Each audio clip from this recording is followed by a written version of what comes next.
Well, I wanted to ask because this is such a, a interesting story because you're looking at a family going through maybe one of the most important moments in their entire lives, struggling through grief, kind of changing their entire way of living.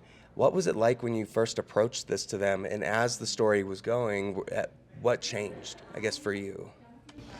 In a new kind of wilderness, this started with Maria, the mother blog, like 10 years ago, and she had this amazing blog telling how they wanted to live sustainable, this life project they had, and I wanted to make something of their journey, but unfortunately I didn't start. So 10 years later almost, I reached out to them because then Maria passed away.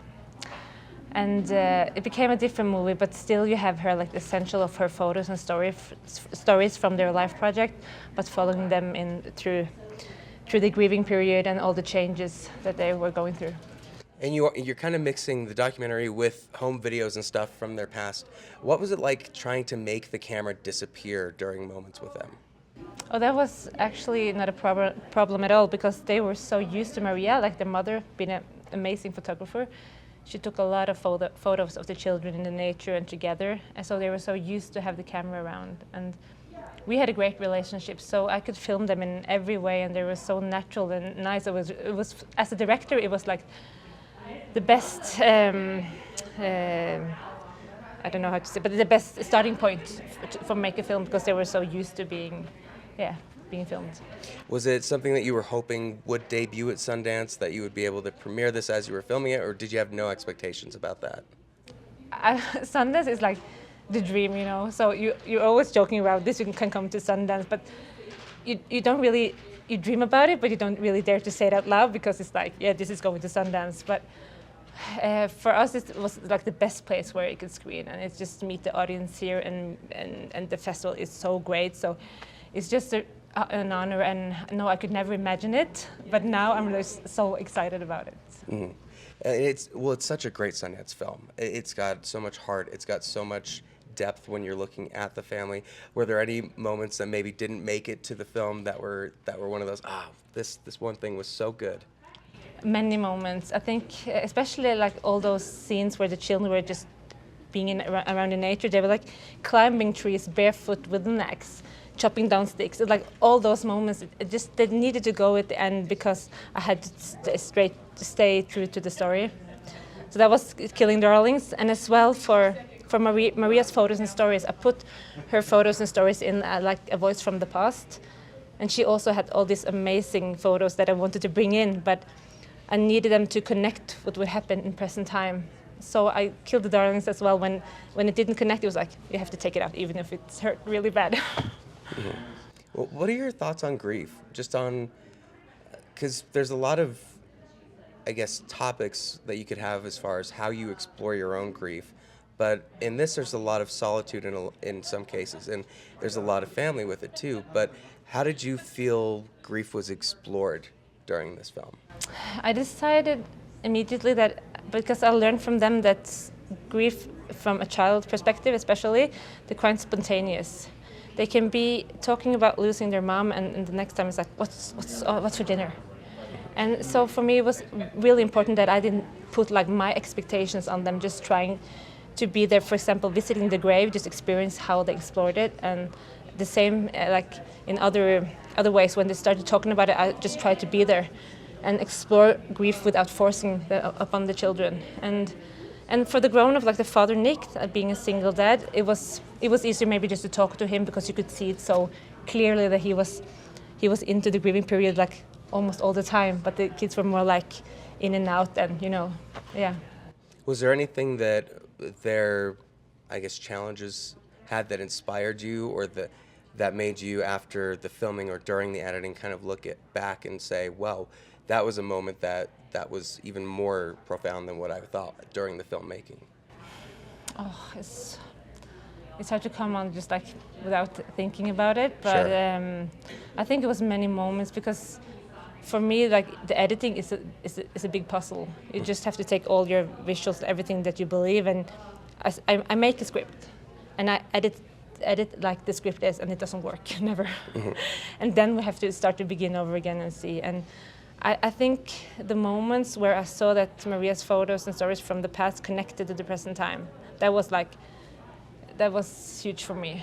And as well, just to see like small comments, like I had Wolfie, like the youngest boy, they're talking about selling the farm, and the father says like, oh, this farm is like the best, this farm got everything. And then he says just, but not pet whales, like teddy bears, pet whales. And I didn't, when we were filming, I didn't realize that. When we saw it in the editing room, it was like, oh, this is amazing. So I love that, just the small anecdotes, the small things that comes up. It's nice to see when you're in the editing room and you don't know it from before. It's fascinating, the editing process with a documentary, because I'm imagining you have so much more footage to go through than if it were to be like a narrative film. Yeah. How much of a struggle was it at the beginning, or was there a lot of pieces that you already knew were going to go into this puzzle? I knew some. I knew that I really want to have this into the film. I knew that, but yeah, it's like you use like 1% of the material, so it's a struggle, but it's fun as well. You know, it's a part of the process.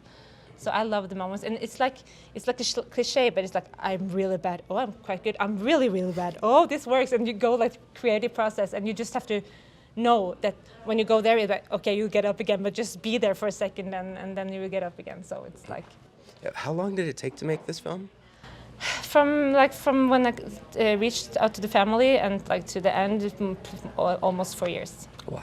Okay. Yeah. What was the toughest year out of the 4? Is it just the post-production, or in the heat of it when you're filming? The toughest, I think, it's like you film a family in the most vulnerable time of their life, losing a mom, losing your soulmate, needing to change your whole life.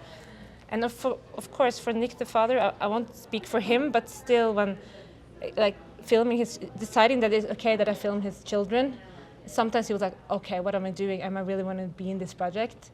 That was a difficult time, because then I knew that this was going to be a nice movie, and I knew that they're going to be in it and be proud of it. But then I just needed to respect them, give them some space, talk about it, and then approach them like a month later and then, okay, are you ready again? And he will be on it.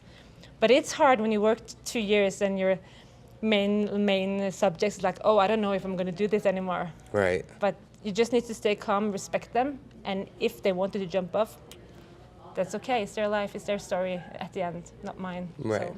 Well, and that is such a challenge, because it is such a sensitive topic, and these kids are so young that going through that with a camera in their face can be difficult. But it's a testament to you that the camera just completely disappears, and you do feel that everything in this is so authentic to what is actually playing out. And there's nothing, like, we're seeing so many like YouTube family channels and stuff like that. What do you think is the big difference between that? They're kind of manufactured on YouTube. What would you say? Oh, that's also a tricky one. I think this is just, it's more, I'm thinking about my documentary films a little like reading a book. I don't force anything on. It's not about like the one-liners that just like really strong. It's just more like you have to experience the whole thing, and I want it to be a bit subtle. I don't want to force my opinions or anything of the people, and I want you to take maybe the film different than another person, because I want you to relate to the film in different ways. So I think maybe that's the biggest difference, or at least in how I think about making movies. Are you yourself going to be climbing any trees anytime soon? Did any of the fun things that they were doing while they were out there make you a little more adventurous when it comes to the outdoors? Utah, we have so many different landmarks and national parks that people can visit. Yeah, we would love to go more like visit the nature spots in Utah, but unfortunately the family's here. So they went actually skiing yesterday for like the second time in their life, and they loved it so much. So and they inspired me in a way, like with my children. Before I was like, oh, don't climb the trees. I'm like, go and climb the trees. I'm like, just let them go and climb, don't say anything. So I'm trying to be like more open to what just the childhood, and that you can be in nature and explore without being so scared of everything. This premiered on Friday, didn't it? Yes. How was it like for the family to see this for the first time with an audience? Oh, it was overwhelming. Yes, and very nice. I think the audience here is so they just came up to them and told them about their own experiences, and just really was so grateful because of what they like, the story that they wanted to share the story. So I think for them to have the premiere here at Sundance and meet the audience here has been the best it could be for them. They're so proud now, and they're so proud of their story that I shared, so it's really good to see. Amazing. Well, if you see anybody walking out of a theater after seeing this film, what would you want them to take away? I know you want it to be a different reaction to each person, but what would be the overall message that you'd like for them to have? I think it's two-sided. On one hand, I want them to have like Maria visions from earlier, like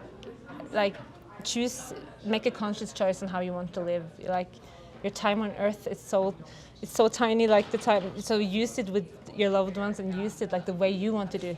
You don't have to live on a farm outside, like outside modern life, but just make a thought about it.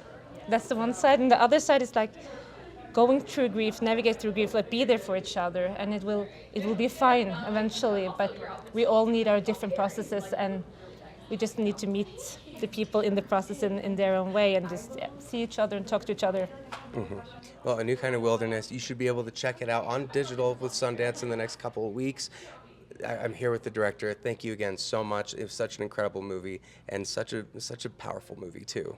Thank you, and thank you so much for letting me come here and talk about it. Thank you. You can check out all of the other stuff that we've got going on at Sundance on abc4.com. I'm Patrick Beatty. Thank you very much.